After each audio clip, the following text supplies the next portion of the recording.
La réforme du système électoral doit être consensuelle. C'est l'intitulé d'un post de Kandowalski-Abeille sur sa page Facebook. La suite, dans un instant. Abonnez-vous en activant la cloche de notification pour recevoir la primeur de nos futures publications. Cliquez également sur le bouton Rejoindre pour devenir un super privilégié de la chaîne et participer à son agrandissement.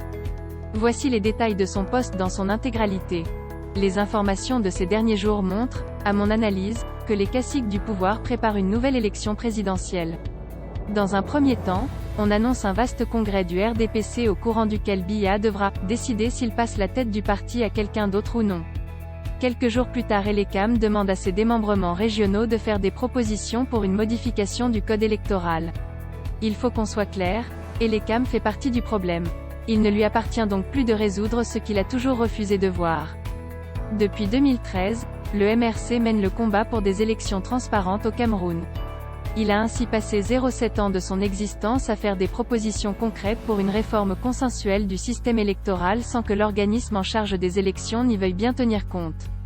Qui n'a pas vu le vice-président de cette institution se ridiculiser devant le Conseil constitutionnel en octobre 2018, à défendre honteusement la fraude électorale et le RDPC, et à étaler avec arrogance l'étendue de son ignorance du code électoral?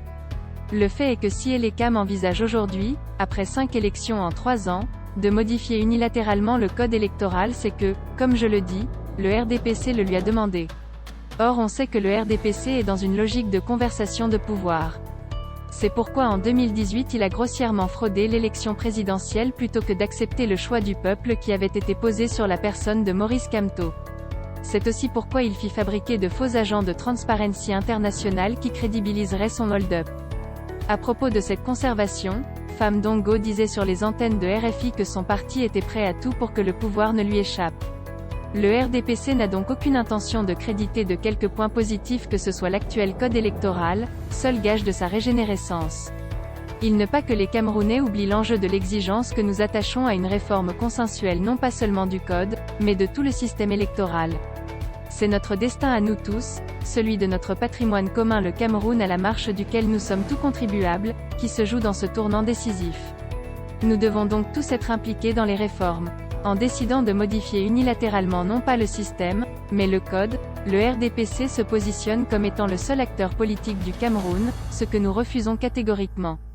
Nous refusons le parti unique et nous refusons la régénérescence du RDPC sur le sang des Camerounais car cette énième manœuvre, nous le savons, n'aura pour conséquence que le déclenchement d'une autre guerre au Cameroun.